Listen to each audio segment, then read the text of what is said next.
Hello, my name is J.N.S, and we're going to be talking about how to prepare for the fallout from the Rona. And this video is specifically made for Black Americans, the Kafaume tribe. And the reason why I'm gonna start doing a series of videos on how to prepare for the fallout is because I see a lot of cognizance dissonance in my community, within my family. I see a lot of denial about what does this mean, and the particular mindset that I'm seeing within the community is quite dangerous. Again, not everyone, this doesn't pertain to everyone, but there are some significant things that are going to come, significant changes that are taking place, and we just, for lack of better words, we need to prepare. We need to arm ourselves with knowledge. We need to arm ourselves with critical skills that will enable us to be ahead of the curve and be able to navigate what's coming our way. So this video is going to particularly address how the supply chains are looking. What does it mean? This is not a doomsday video. You do not need to be in fear. You do not need to stress, because the information I'm going to show you and information I'm going to tell you will empower you to be self-sufficient during this time, will give you an increase in your consciousness so that you can know what to do. Okay, so I'm going to be talking about the importance of self-sufficiency. I'm going to be giving some prophecies, and also lastly, I'm going to be talking about specific things you can do to get ahead of the curve for what's going to come.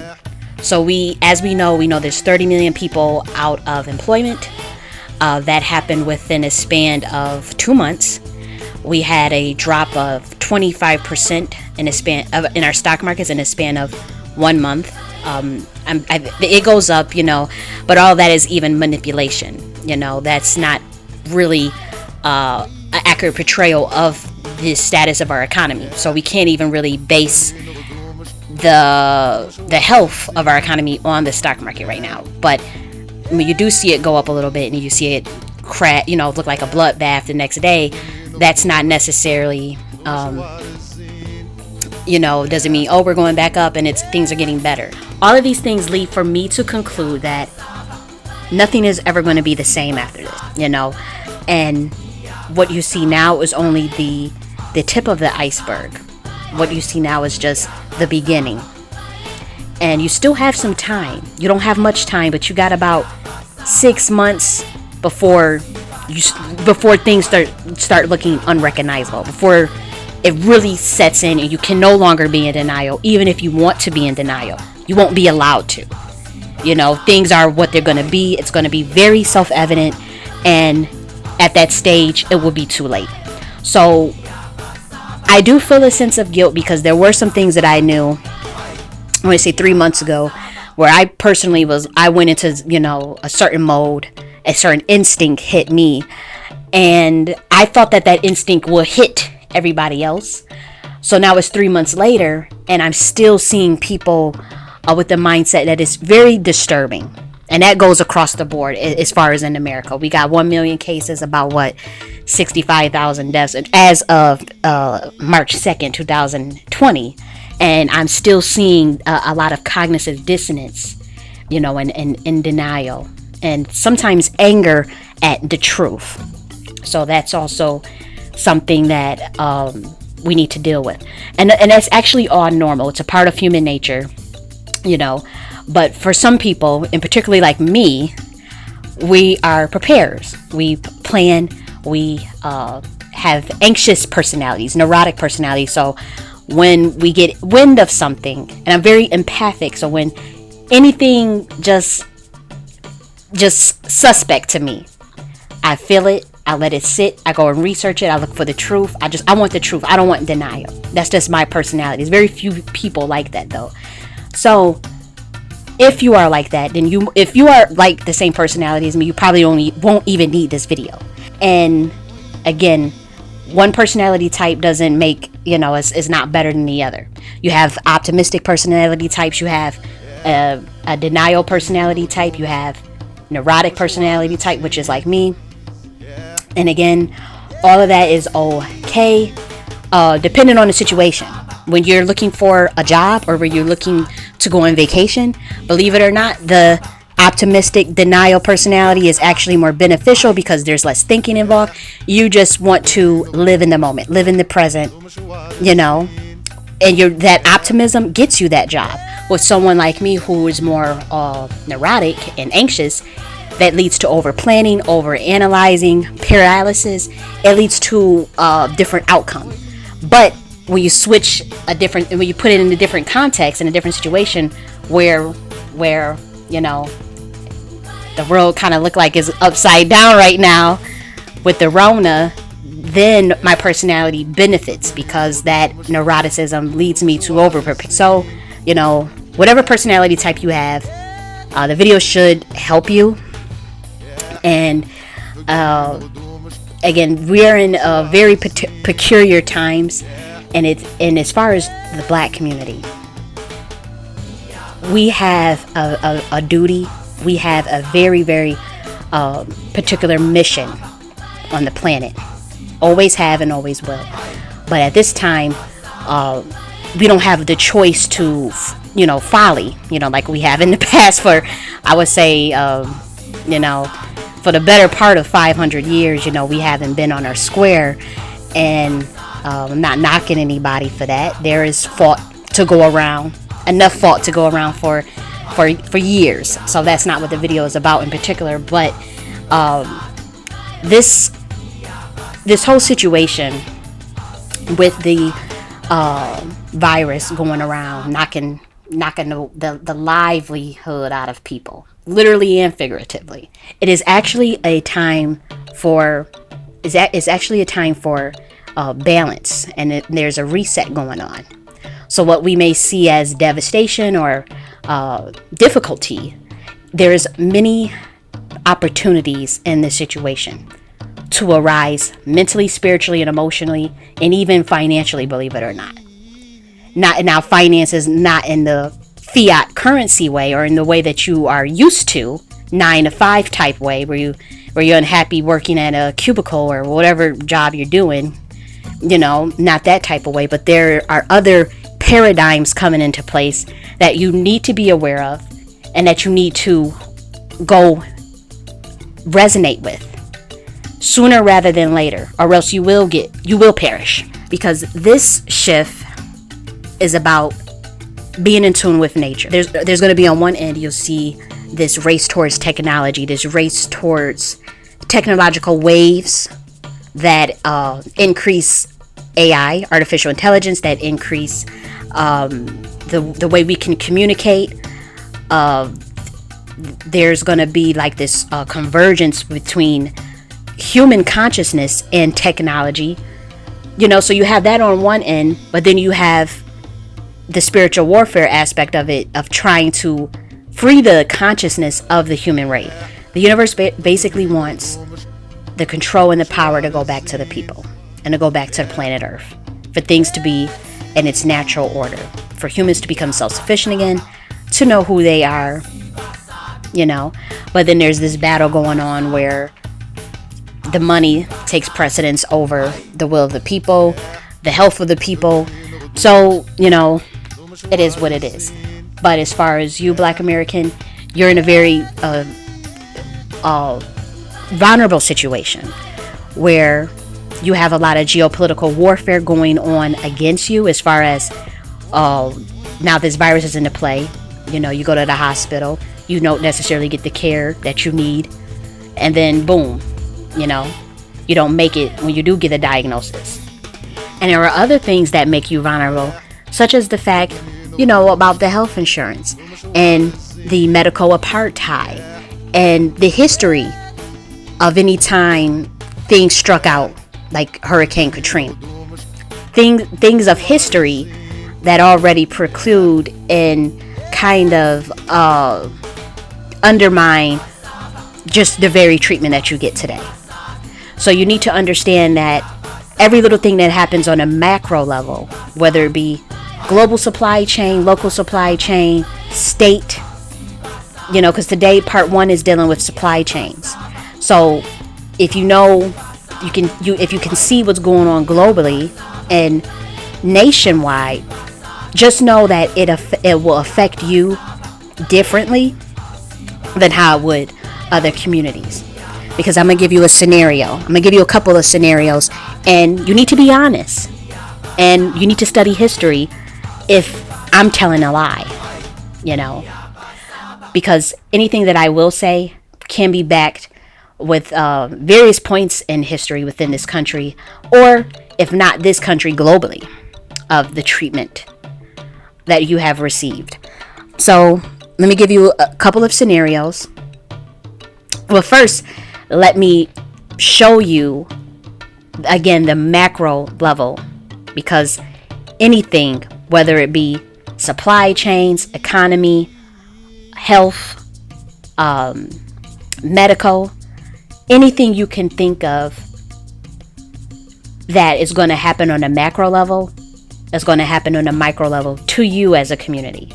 So it will be wise to want to get this knowledge individually, apply it to yourself individually, and find others who are on the same wavelength. Not try to convert anyone, not try to preach to them that they need it.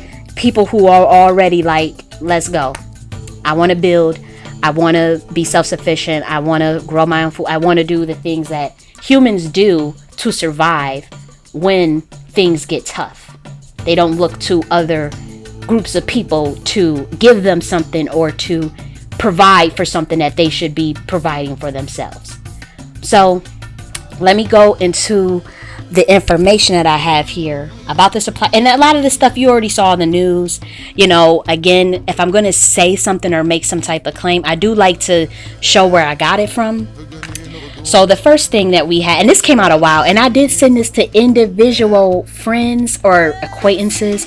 I sent this to people and they did laugh, They did tell me that they weren't interested and that they don't really see that happening. So let's see this first document that I got up here. As you can see, it says countries starting to hoard food, threatening global trade. And that's from the Bloomberg. This came out on March 24th, March 25th, whatever it says. But this article is pretty old. I read it a couple of times. Again, it basically just was showing the countries that export the most. Like Kazakhstan exports most of the world's wheat. So a lot of us don't know that, but we're getting our wheat from Kazakhstan. They have decided to no longer export wheat anymore.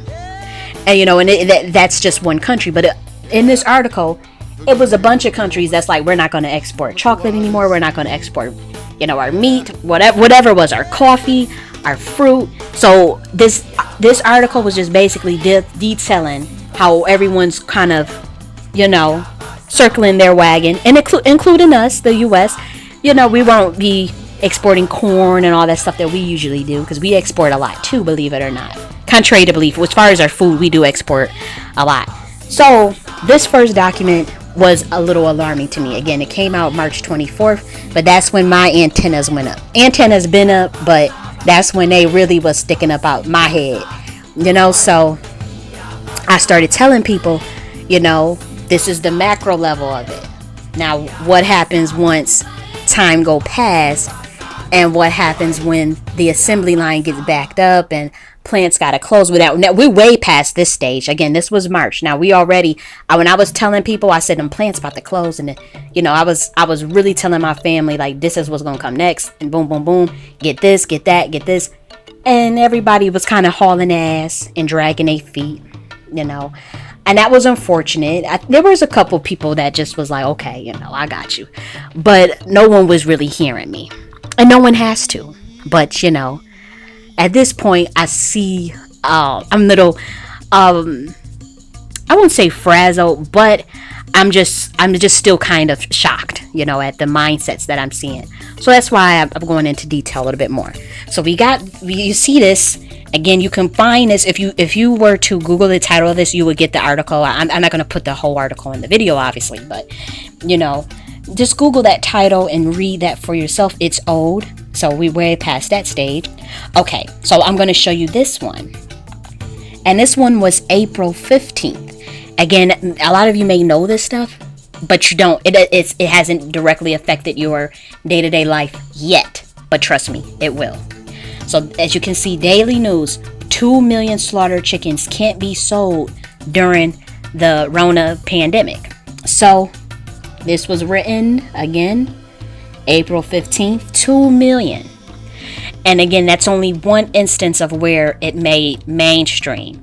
But as you know, a lot of these plants are affected. We got Tyson. What was it? Let me get the other ones and read this to you. So we have Tyson. We have Smithfields, which is a pork processing plant, one of the bigger ones.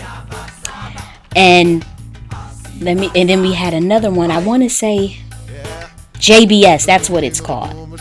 This is the world's leading meat company, Minnesota-based pork factory. They also had to close this week too. And let me just read to you. As the coronavirus continues to disrupt industries around the world, experts have advised that now could be a good time for people to stock up on meat. So, whether you eat meat or not, you may decide to stock up and actually take that advice. That's not really, the disturbing part of it, because I'm more concerned about once it affects the fruit and vegetable and nuts, the things that the humans really actually need to survive on. You can actually survive without meat. But what if the virus starts affecting, your fresh fruit and your fresh vegetable, and then your canned fruit, your frozen fruit and vegetable? So that's the part where it hasn't hit that yet. But what happens in June? You're gonna be hearing about, the big time fruit and veggie distributors and I don't think they're farmers or whatever. You're gonna see all of that be affected. Hopefully not, but it's a possibility. So when you see these things, you need to understand that eventually it will come to hit you wherever you stay at, whether you're in the projects, whether you're an apartment complex, house, whatever the socioeconomic status is, it will affect us. And this is pretty much common sense, and maybe it is self-evident, but from what I was seeing, I still see a lot of denial. So let's keep reading. Meatpacking plants around the U.S. have been forced into closures as the pandemic continues to strain the industry that has already seen so much disruption. I'm going to scroll down and I'm going to finish reading this. The disruption throughout the meat supply chain are reportedly causing strange dislocation for prices throughout the network. Bloomberg has reported that it's really small on my screen, so forgive me. Finished product prices are surging, whilst farmers are being paid significantly lower prices for livestock. So again, this is just the beginning. And that tells me that you, Black American, you need to be preparing for self-sufficiency. Because a lot of you are thinking that when shit hits the fan, you can go to the pantry, or someone's going to intervene to help you out. And that's not going to be the case. Again, let me give you a scenario. Say it gets to the doomsday scenario. Doomsday scenario just means stuff just hit the fan, supply chains are completely disrupted, and the individuals can no longer afford food because of inflation, or food is getting rationed by pantries owned by the government, or there's just complete frenzy. So that's what the doomsday scenario is. We're not there yet, obviously, but it can be a very big possibility. And I also want to add that doomsday scenario could also be when you have to start from scratch in small pocket communities because of the complete societal collapse. in government and economics. And for you, for what I see for the black community, you most likely will have to start from scratch, because once resources become scarce, other people are going to start to circle their wagons and undermine your ability to get such resources, or completely X you out of getting anything. Again, scenario number one, say there's the food pantry, because the food pantries are open now. So now, you know, people are standing in pantry lines. So right now they have quite a bit to go around. But imagine a scenario where, you know, maybe 6 months from now, or even 3 months from now, pantry lines food banks have to open up in certain communities and ration out a certain amount per day or per week. You have to understand that they may not come to your community, the food bank truck or the food, whatever this stuff is. You know, they may not come, or you may get one truck, you know, and then the other communities will get more, you know. That is an obvious situation that anyone could see. Even a blind man can see it happening. And a lot of us have not woken up to that reality that could happen.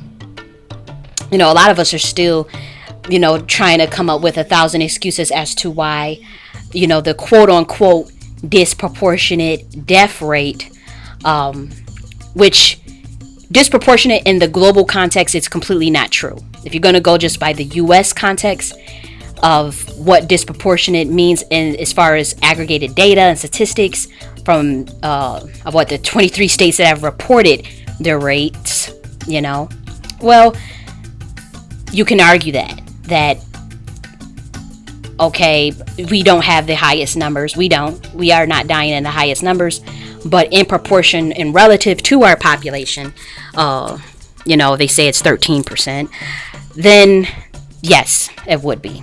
But there are a lot of fuzziness with the statistics. Anybody has sociology background, math background, or just, you know, common sense, you know, if you can go to certain websites and just add up, you know, the number of everybody in every country who has passed, and you can just do that. The information is right up there.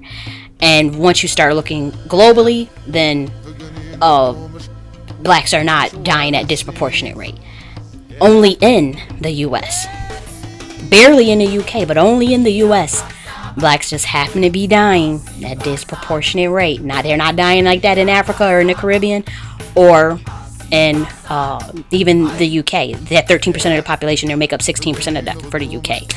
And we're 13%, make up 28% of the death. And that's only for the states who have reported. All of the states have not reported, and all of the states have only reported a certain percentage.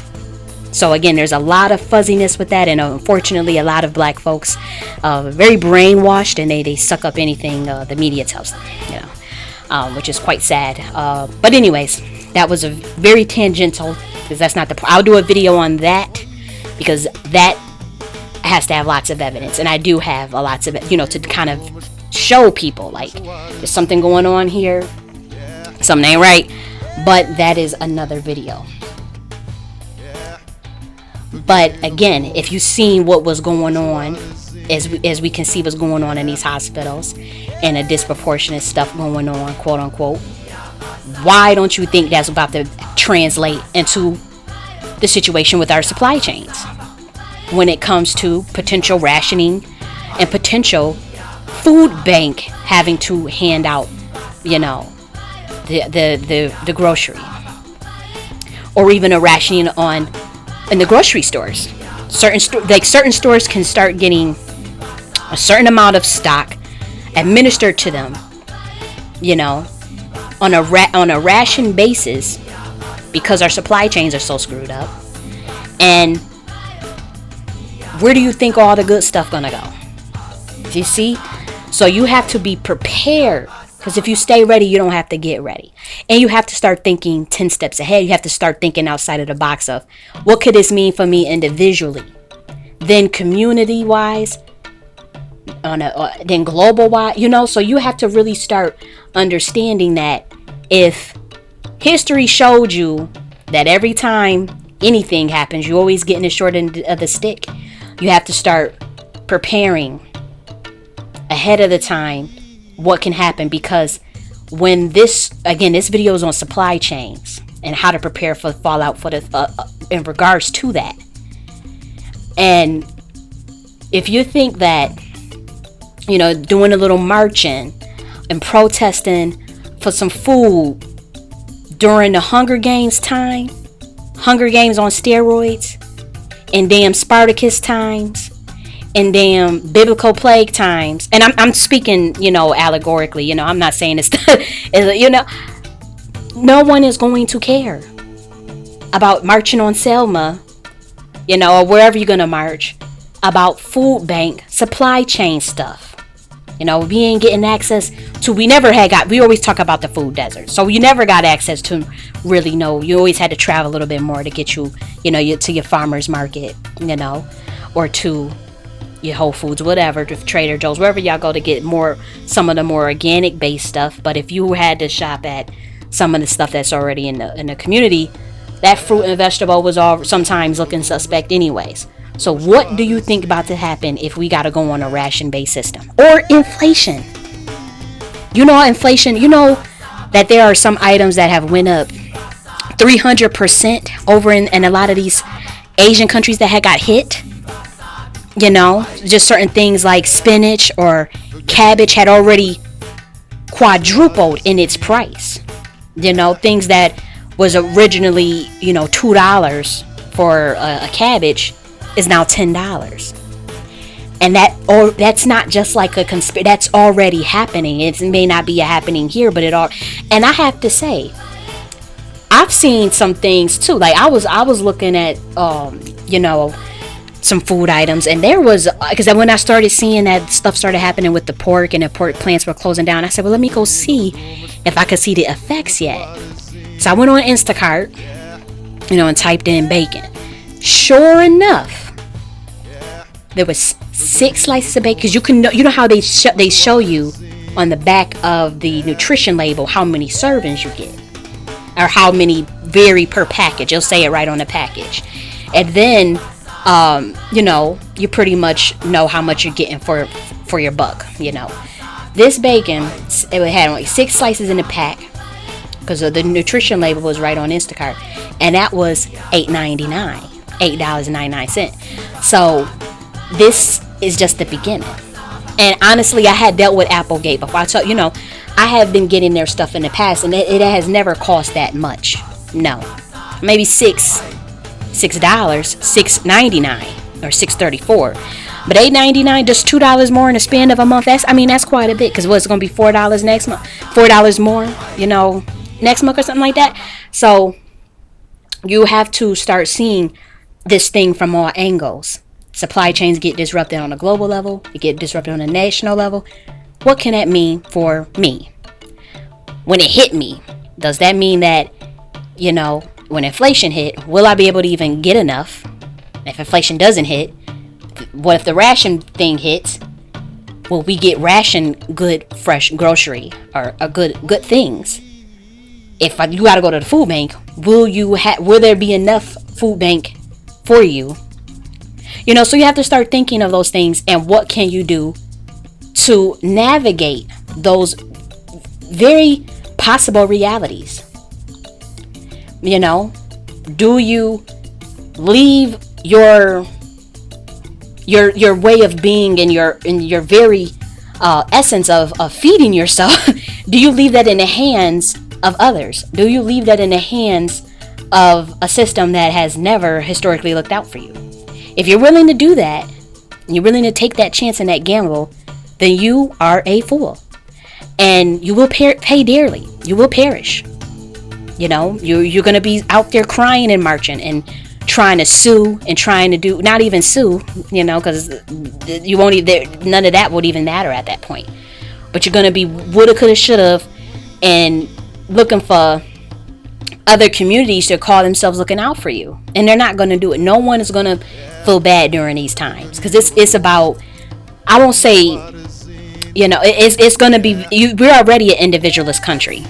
We don't really focus on the family. like we should, and we don't really focus on the community. Like we talk about just in the culture. An American culture is not so much social. It is very much individualistic. And if you pull yourself up, you know how they always say, you pull yourself up and you make it. And if you work hard, then you know all this these mantras that's in our culture, you know. So you cannot, for you can only look out for yourself and for each other, Black American. Now, historically, you have not looked out for each other. The last time we have done it has been in 1950s, 1940s, 1960s, a little bit in the 1970s with the Black Panthers and the Black Power movement and the Nation of Islam. But after that, it was kind of like every man for himself, including even the children. Even the children were abandoned by their fathers. So to the tune of 72%. So we gotta face these facts. I'm talking only to you, you know, I'm speaking only to you. So let's face this stuff right now, so we can understand how we've been living in the belly of the beast, and how much that way of life was already vulnerable to begin with. So when something like the Rona hits, you're completely vulnerable. But again, there's opportunity for those who awaken. There's opportunity for those who are willing to take on knowledge from the universe. Universal informational downloads, which come from being in tune with nature, paying attention to what's going on around you, not necessarily media stuff, propaganda stuff, but things that are going on that you can see with your eyes, that you can look up, you know, and read in between the lines of a lot of things. So again, we done went through the scenarios, food bank scenarios. You're not there, no one's coming. And if inventory gets low and we have to start rationing out to the grocery store, come on, you won't be getting good stuff, or you will get limited quantities, and all of a sudden you will find that when you go into a different zip code, they got it a little better, or a whole lot better, and then you're going to be trying to march and no one's going to care. They're not, because we're at a stage where the collapse is coming, you know, and breakdowns in societies are very real. You know, when there's scarce resources, people get crazy. And for you're going to see in the media, oh, there's the food deserts have been once this stuff really start happening, food deserts in the Black community have been exasperated. Oh, the Black community has not, we find out they're getting less resources allocated to their grocery stores. Oh, there's less food banks being sent out based on population. They're being disproportionately left out of the food bank. All this crap. You're going to start hearing that shit. And your little puppets, they're going to start talk about it in Congress. You know, puppets are going to say a couple things about it. You're going to send out some people to try to, you know, pacify you. And nothing's going to happen, because you're going to be on the brink of starvation, or the possibility of starvation can be real for you if you don't heed to what I'm saying, or to, you know, what nature tells you, what God tells you, or whatever systems you believe in. Pay attention to what the ancestors tell you. Start listening and get in tune with what this virus is trying to tell us. This virus is a spirit. Now, it's very real. You know, I'm not saying the science of it is not real. You know, I'm not into no hocus pocus stuff, but it's the energy behind everything. And there's also a time to learn a lesson from anything that happens, whether it's catastrophe, you know, whether it's a catastrophic event. There's always a lesson. There's always that silver lining.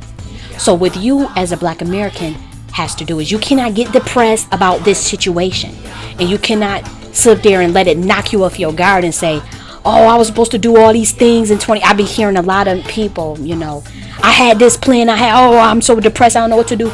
You cannot get like that during this time. This is the time to reflect, for introspection, contrition, believe it or not. And I'm talking about for the whole human race. Now, other people are against nature. They're going to go against nature. They're going to try to dominate this virus. You cannot dominate it. That's why you think it shut down all world economies, global economies. Shut down everything we know, everything we do, schools. All this stuff been forced to shut down. They try to open it up, and that's what I mean about going against the tide. So now they have to try to usher in all of this change. Hurry up and try to usher in the new paradigm that they want, where the universe is trying to push back in one way. Mother Earth, Mama Earth, trying to literally cleanse herself and trying to get humans to see some errors in their very paradigms, their very systems that they hold so dearly to, trying to get us to see a lot of the stuff you think, the way you think you live in is not in tune, is not in alignment, doesn't even resonate with you, which is why you have so much issues in your societies. You got all these hospitals and all these schools and all these systems, but the people are not doing too good. People still dying, all this stuff going on. You're supposed to have a better world than this. You're supposed to have a better system than this if you got all this stuff going on. And if you don't, then you need help as a human race. And if you don't, you got all these things and you don't have a better earth than what you supposed to have, then you will be dealt with. Epiphany happens. The tower. Anybody that knows about some esoteric information, I don't want to go into it, but there's this card called the Tower card, and when it hit, it's the basically based off of the Tower the Tower of Babel, And remember, there were the human race trying to build this tower to reach God. They were trying to reach, and it fell. It got knocked down by God because they had no business building it in the first place. They didn't really have the sacred geometry to build it in the beginning. They didn't have the humility to even understand why they were building it. So it got knocked down, and then they had epiphany and realization of what they was doing, and then they all got the languages or whatever gets scattered, and they can't even understand each other to try to build it again. So that's what's happening now, basically. You don't have to actually believe that actually happened with that tower story, but that is in essence what's going on. This is the moment for epiphany. Now that it happened, where's your epiphany? Where is the realization? So what I'm saying to you is start to think in those terms, because you're going to see other groups of people want to dominate it and get very angry that the systems that benefited them, that harmed you, are kind of falling, and the need to want to dominate this virus and to chastise, to try to, it doesn't work that way. Because when stuff happens like this, whether it was purposefully or not, believe it or not, you have a whole, as above so below, you have a whole paradigm that's unseen, working behind the scenes to do what, to kind of direct the course of how it's going to go. Because people may have an agenda, or with this thing getting out like that, it could have been an agenda. It could have been something behind it, and I'm not here to argue that. But even still, whether it was an accident, whether it was nature, freak of nature, or purposeful, you always have the as above, so below. You have the high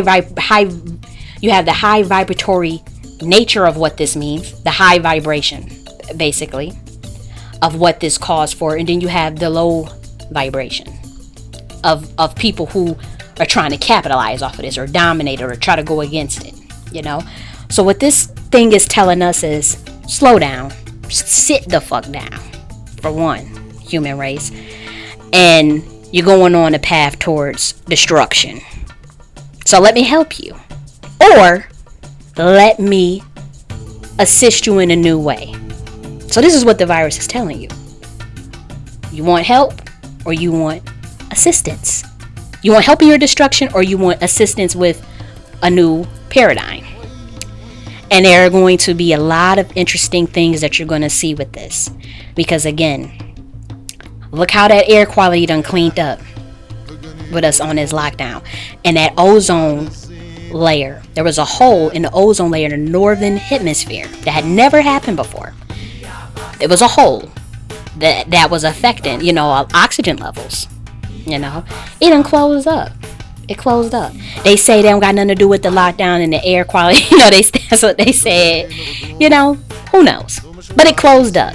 That's always a good thing because, you don't want pollution to mess up our ozone layer, which it has already been. And we all know that. We pretty much are aware of those things. So, again, you see how the air quality has been cleansed globally. You can test it. You could see the air quality from damn NASA space, like literally from satellites. It shows the level of I want to say nitrate oxide, nitrate oxide, which which actually shows like the level of, I don't want to say pollution, but the level of human movement. Just the level of busyness as far as cars and factory plants and industry, basically. So you can see from a satellite how all of that's been cleared out. And Mother Nature, she's happy of that. You see the animals coming back out. The lions laying in the damn street, and birds, all these things that was, especially the fishes, that was kind of vacant. They're coming out all over the world back into where they were originally supposed to be at. So they have a consciousness, epigenetics within their system to let them know, we had to leave this land because the humans came and messed it up, but we don't hear them too much, so let's go back to where we was at originally. So all these things are happening, and again, it's a time of reflection and contrition. Anything that happens always have its contrast. You have the auspicious side of it and the inauspicious side of it. And inauspicious and auspicious is not as simple as good or bad or good or evil or not. Like, it's about the things that serve you and the things that don't serve you. So during this time, think of the ways that this virus actually serves you. Think of the ways that it doesn't serve you. That's all I'm saying. Think of those things and come up with a plan. So I don't went on a tangent. But now let's get back to the actual things we can do. So, food supply chain, and what does it mean on a macro level, micro level? So what can you do? You will need to be self-sufficient. I underestimated the level of flight or fight responses I would see during this, because you either have people who you have three responses to situations like this. You have flight, fight, or freeze. So I've seen a lot of freezing, and then I see a lot of flight. But I'm not seeing too much fight. So I tried to tell my immediate family and to tell friends. You might want to start looking to plant a little indoor garden, a little outdoor garden, and depending on how much space you got, because a lot of us, then you have people who are low income, who may be staying in them project buildings. They can still do a little indoor gardening too, and get a couple seeds going. Seeds are, as we know, growing up, when we would go on them Walmart and Target, and the seed section, just go past it. Them seeds used to be really cheap. They still are. Like they were like $1 for a packet of seeds. So it's not like you can't find it still, because you still can. But it's just a little bit harder. But that is going to be the key to your survival, Black American. That is the key. Because again, you're not, the food banks and food, all that stuff, you're going to have to really get that up out of your head. And I say this with the most seriousness. If you don't listen to nothing I said in this video, I could have ranted and rambled and all this shit. But Listen to this one point. Self-sufficiency during this time is going to be the most critical thing that you can do that will keep you alive. So by that, what does that mean? Microseed gardening, heirloom seed gardening. So let me just go into what microseeds do. Microseeds, you're basically eating the plant at a premature stage, and it harvests really fast. So you can microseed pretty much anything, and microseeds just means you're going to harvest it around the 8 to 12 day mark, maybe 14 days, but you're going to harvest it. It's going to be like a baby. So like say if you're doing microseed spinach, you're not letting it get to that adult stage. It's going to grow fast. You're going to harvest it within 8 days, and you'll have your little bit of salads. You can do oats. You can microseed anything, and that's going to be a fast meal, for while you're growing your other bigger stuff. And that's where you're going to use your heirloom seeds. And heirloom seeds are basically seeds that have strong genetic germination rates, because of basically just like how we got parents and they got, and they parents got parents, seeds are the same way. So that just means that they have at least 50 years of excellent parenting, of excellent bloodline, basically, or plant line. So the plant line it germinates pretty good at a very high rate, and it's stable.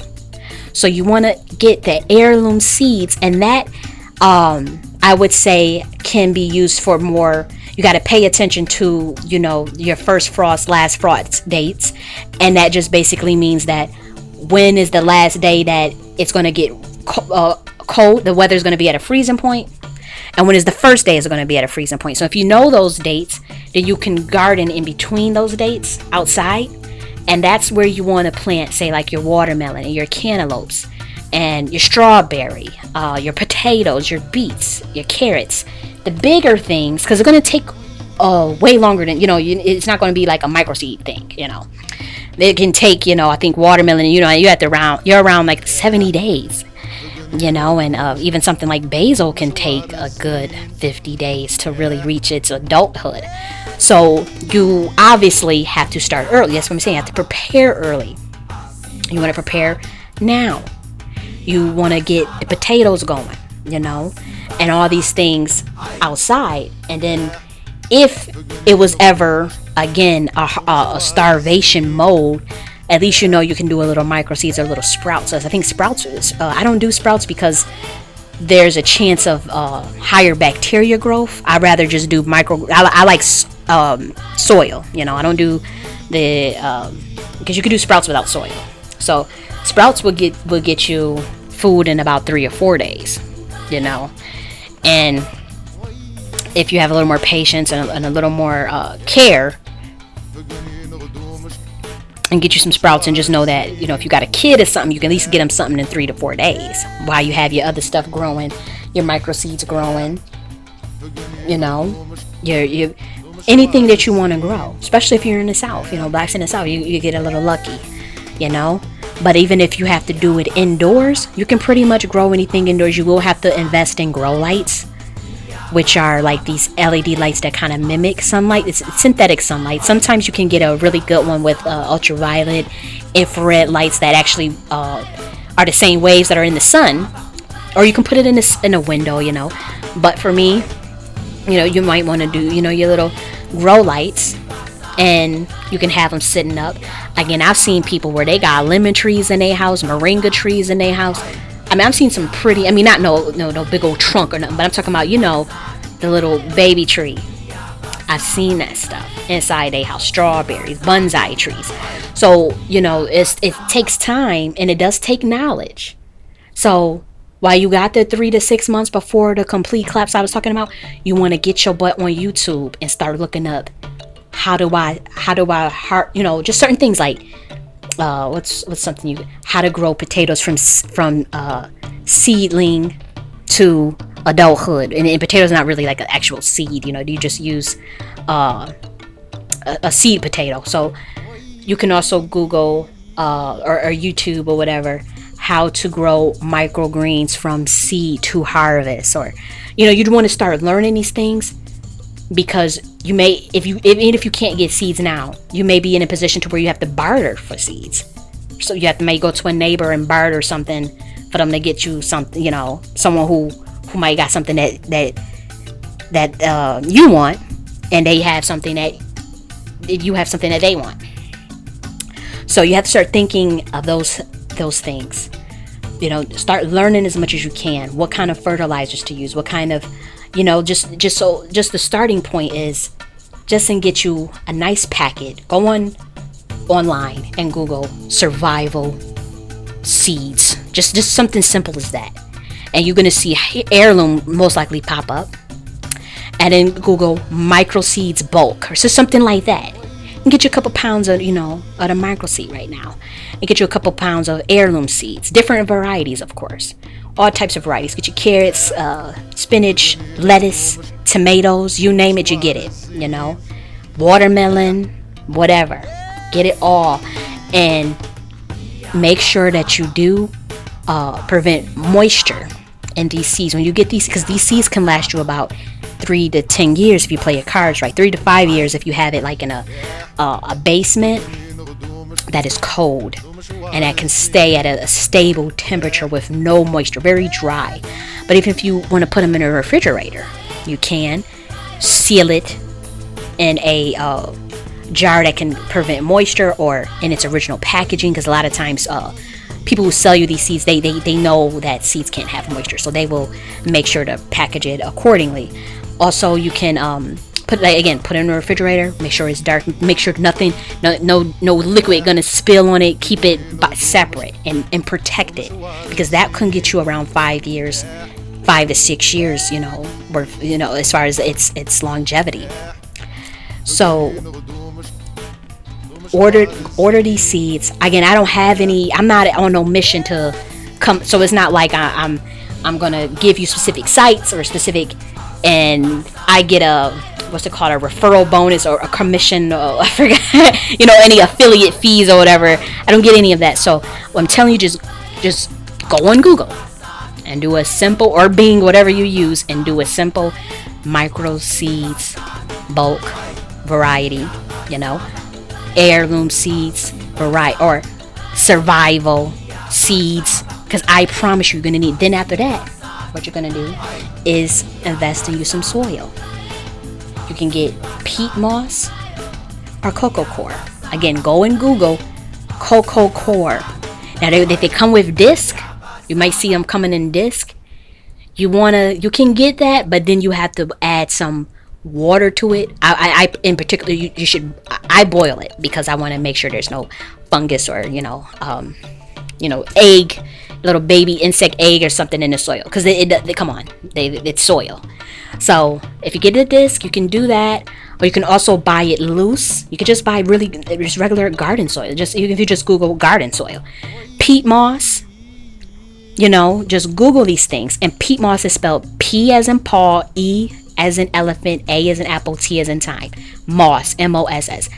Just go and Google and get you some of that. Cocoa coir. Again, these things are not expensive yet, but they will be, especially when inflation hit.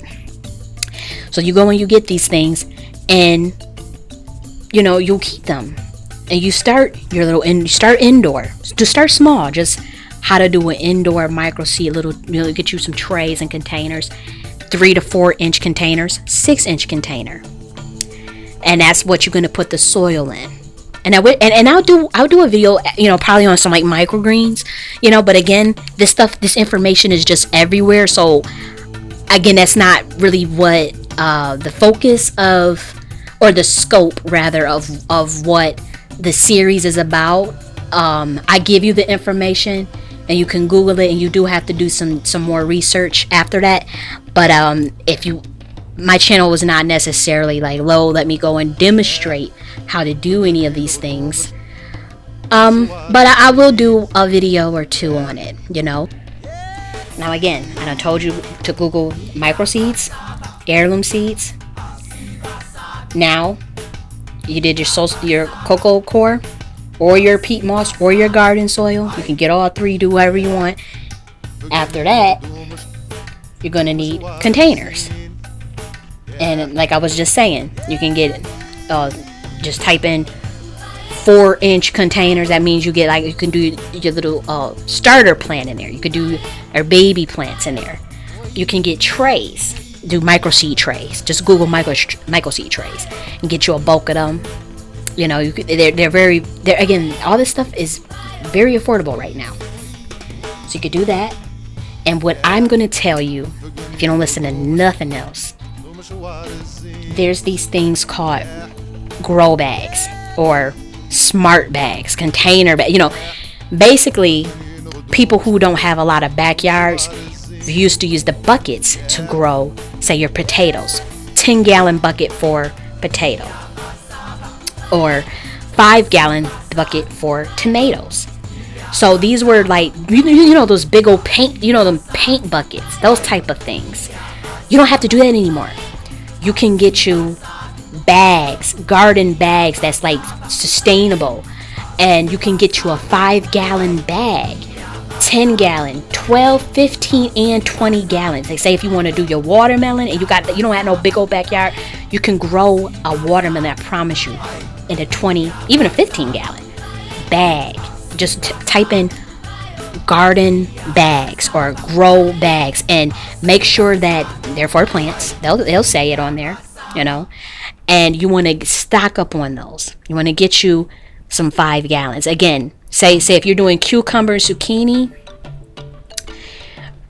you want about 10 to 12 gallons. Potatoes you can get is again a 10 gallon.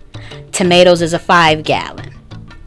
Your watermelons, your bigger plants, you want about 15 to 20 gallons. So just get a range of them. And again, these are cheap too.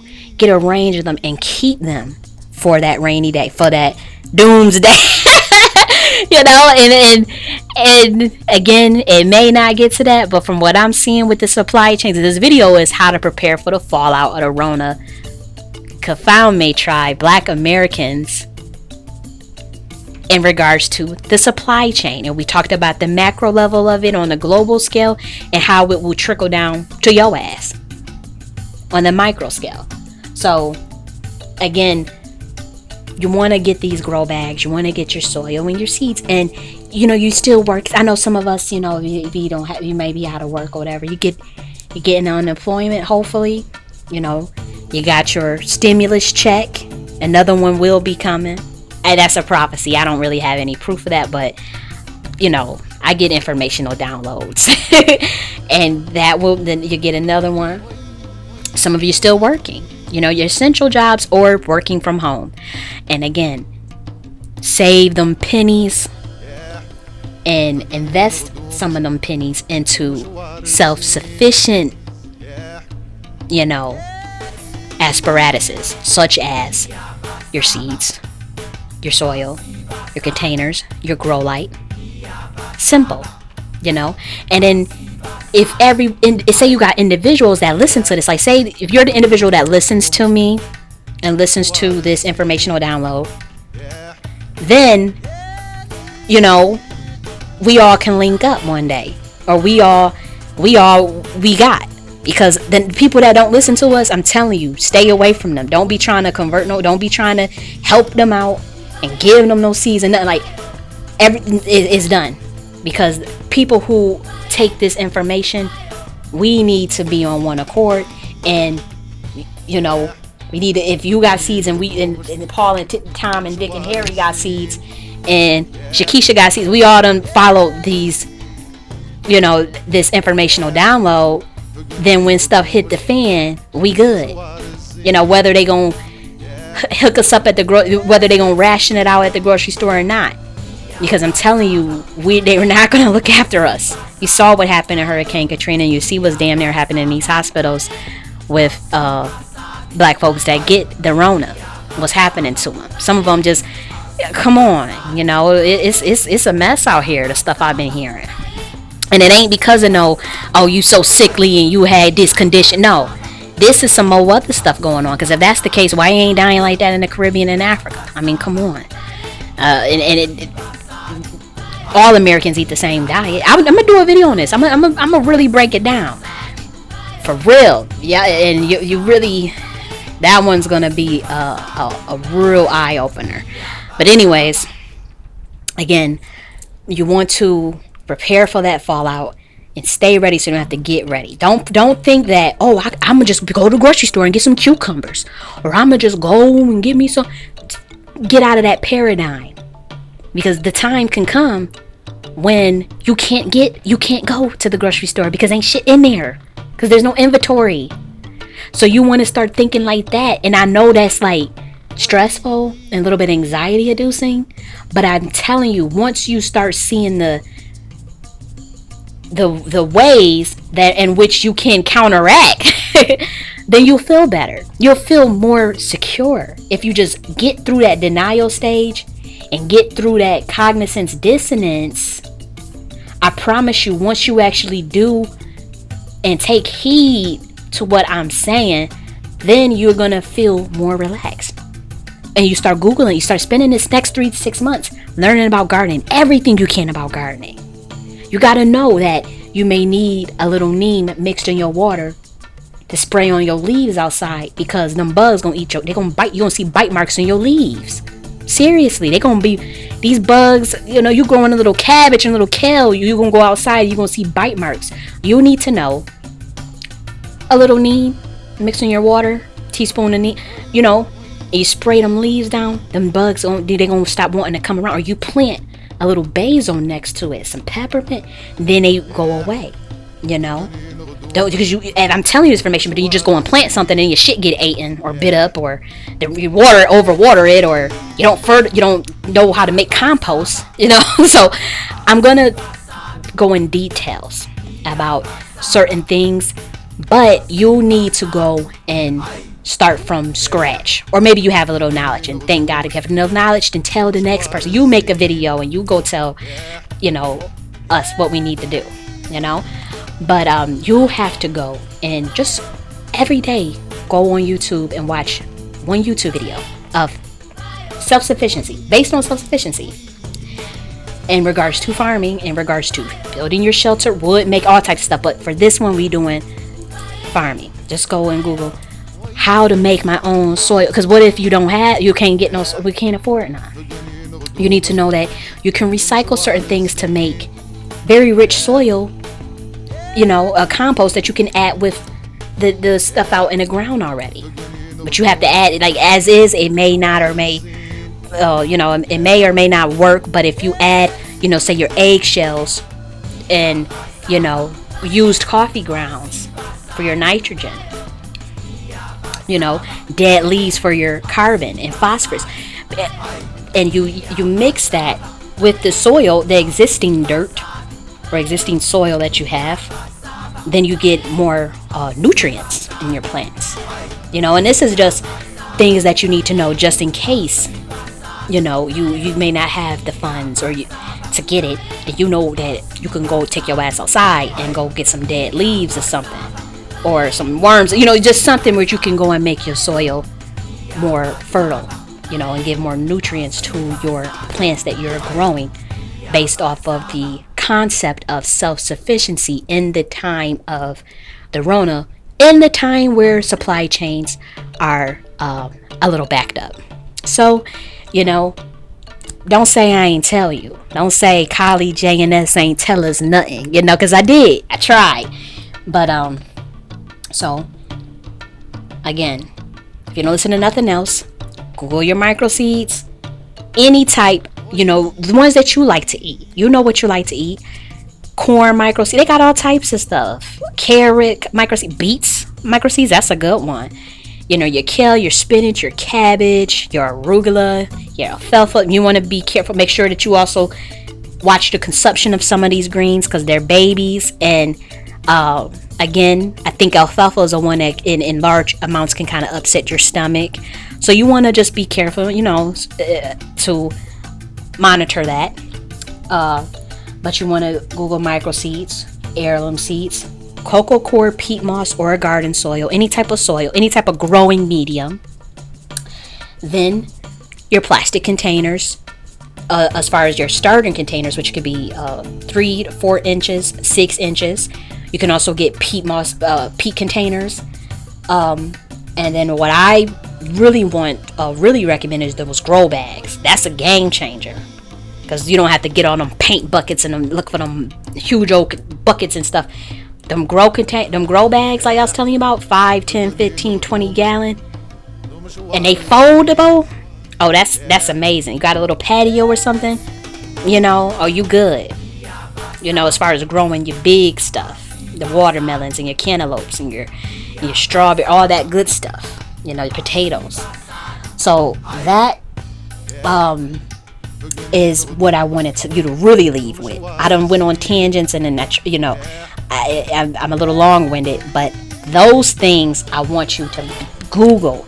Again, if you really need me to direct you to some things, you can put it in the comment section, but that's not really the nature of what, because I honestly, if you subscribe to Kafame, Nakhti doctrine, you would know, you're a researcher and you take matters into your own hands and you follow up with things. You fact check things, and you don't need someone to hold your hand on every little thing, because that's what self-sufficiency is about, right?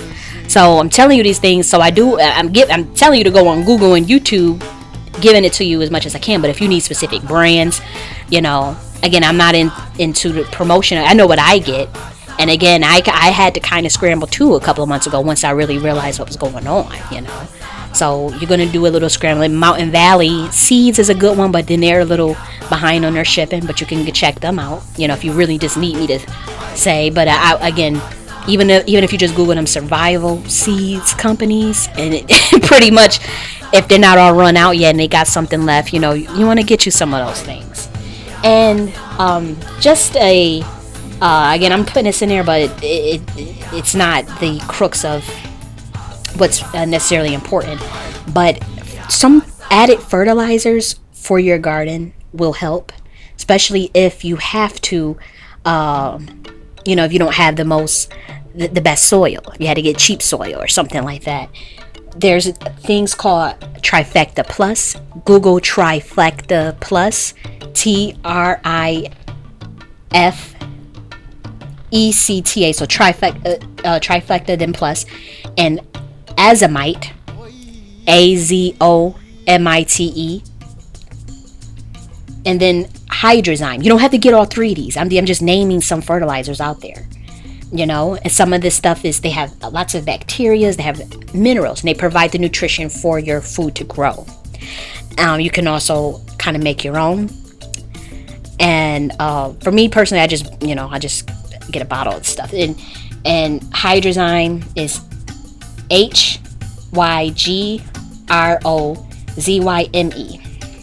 So again, Google all 3 of these, Azomite, AZOMITE.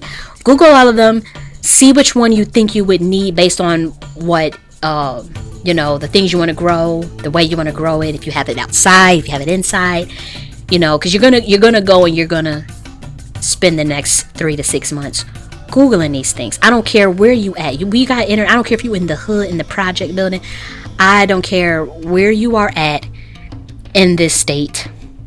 You're gonna have to Google and research some of these things that I'm telling you, and it's gonna be a lifesaver. Trust me, because when the fallout happened, and when it's truly Hunger Games. It's Hunger Games now, but we talking about when you can actually see people going up in these stores fighting over these rationings and stuff, and you're gonna see the food trucks going right past the black community, and you are, and you have to accept that, and you want to spend time focused on what can I do for myself then. And there will be times where somebody may have a cup of sugar and you have a cup of seeds, and they want to give you a cup of sugar for exchange for some seeds. The barter times are going to be coming soon for everyone in the nation. Again, I made these videos. Anybody could benefit from these videos, but these videos are for you in particular because you have a very peculiar situation in which the history for the last 400 years as a Black American has not been one where you have been treated fairly. Everyone knows this. It can't be denied. I could spend you don't want me to spend a video going into detail of the history all the way from 1619 through the Reconstruction period, aka Black codes, through Jim Crow, through I'm like a walking encyclopedia when it comes to that kind of stuff. So I know the history. History repeats itself, and particularly for people who are foolish. And let's be real, you have not done the best jobs of building your own communities. You know, so now when it's really about to hit the fan, and I don't care what kind of income you got, you have enough, you know, where it's coming from, to invest about I would say about $150. You can even get everything I'm telling you. You can do it for under $100. Everything I told you to get, if you spend about $150 to $200, you good. I mean, some of you got a little bit more, ball out. If you got a little $500 to spare, $1,000 to spare, by all means, and you know you about to be prepared, and you know you're doing this for you and your family and yours, do it. But I'm talking for people who may be on a lower income, and lower income, whatever. In God's eyes, God don't care about no income, you know. But if you're on a lower income, $100, $150, you know, take care of yourself. Take initiative. Be proactive in this situation. Don't buckle, don't freeze, and don't flight, because that will cost you your life. You have not seen what's to come. It is the tip of the iceberg. Okay, so I do need you daily for the next 3 to 6 months, looking up how to germinate a seed. You know, just start there. How to germinate a seed, how to grow whatever it is, a potato from seed stage to harvest stage, how to grow strawberry, whatever your favorites are, you know, even corn, you know what your favorites are, how to grow blah blah blah. And do that every day. Each one. Write stuff down too. Take a picture of it. So write this stuff down so you can know. Have it in your memory, your memory consciousness, so that when stuff hit the fan, you good. We goody out here. Everybody done did. Well, not everybody, because everybody not gonna listen. But multiple people have heeded the informational download, and we ain't stressing like that, you know, whether they coming or not, whether we get the help or not, whether we get a food bank or not, you know, we good. So be in that kind of mindset of self-sufficiency and take action. Again, the video's about to end. I pretty much done made my point. I done told you what to go and Google. Many of you have already done it. Some of you are way ahead of the game. You've been doing it. You've been gardening. You've been stocking up on seeds. You've been stocking up on rice. You got a 25-pound bag of rice in your house right now. You're good. You got oat bran. Oat bran is very healthy for your body too. Very, very nutritious. And because some things are not necessarily good for melanated bodies, you know, that we can bulk up on it, like a lot of that wheat and stuff and dairy, you know, the commonsensical things. But oat, believe it or not, you pretty good with digesting that. So oat brands and your rice, wild rice, brown rice, whatever rice. At this point, you know, you can't even really find them 25-pound bags like that anymore, you know. But a lot of you who took initiative in the beginning, you're doing good. And again, we're going to do another series of how to prepare for the fallout. Is going to be based on water methods, collection of water from nature, you know. So the next videos are going to be about how to cleanse your water, how to get survival water, you know, when it's survival time. So we're going to be talking about different things of how to prepare for that fallout, because, you know, we see things that go on in Flint and people waiting for them to fix some damn pipes in the ground for some lead and stuff, when self-sufficiency doctrine and heeding to a certain set of Kifame ideology would have led them people to realize we on our own. We gotta figure out how to cleanse this water out. You can cleanse lead out of water. You really can, even with just cilantro. Yes, you can. With, believe it or not, certain herbs will filter out certain poisons. Not just that, of course, you can make charcoal. Of course, you can do certain things, or you can use certain methods to get survival water just from the transpiration of freaking trees, So I tell you these things because we're going into very strange times, and we don't have time to pussyfoot and wait for our puppet leaders and wait for, March on Selma and all this crazy stuff. You don't have time to be a baby, to be a child. Got to get out of that child mentality. Got to get out of that. Where you are infantilized and waiting for other people to do things for you and to think for you. Because we don't have a history of that. That just started like that. That's recent stuff after civil rights. That's not necessarily your nature. That you had to be bred to be that way. With not knowing how to come together and do basic community things of such as group. Those things had to been wiped out of you. But I'm telling you now that if you're at a stage where it's do or die. Either you do it or you will die. And guess what? No one's going to care. Like if you don't follow if you don't want to practice self-sufficiency or learning how to grow your own damn food, simple as that. And then resources get allocated to other people besides you, and you die. No one's going to care.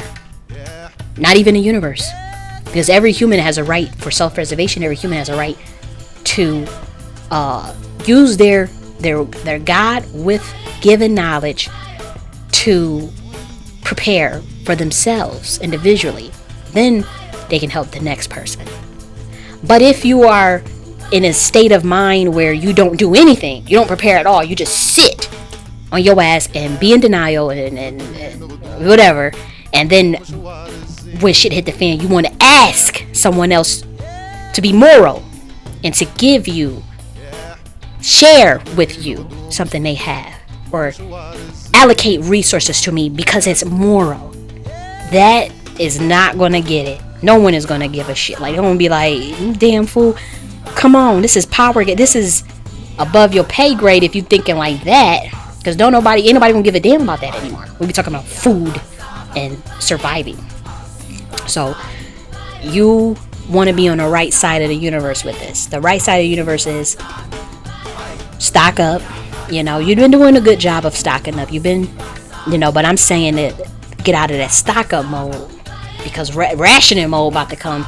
And the next step is certainly preparing your own food and gardening your own food, and preparing for even a little bit of barter. That's how serious it's going to get. I speak as a prophet. I speak as someone who is intuitive. Again, what if I'm, there's a possibility that I'm dramatic. People have been saying I had been dramatic 3 months ago when I was telling this stuff. Everything I've said have come to pass. Every little thing, when I was telling people to get masks in January, telling people to do all types of stuff in damn January, no one listened. I was crazy. I have text messages from people, you crazy as hell for talking like that. You crazy. I'm saying people texting me, oh, where'd you get your stuff from? Or, oh, what'd you say to get?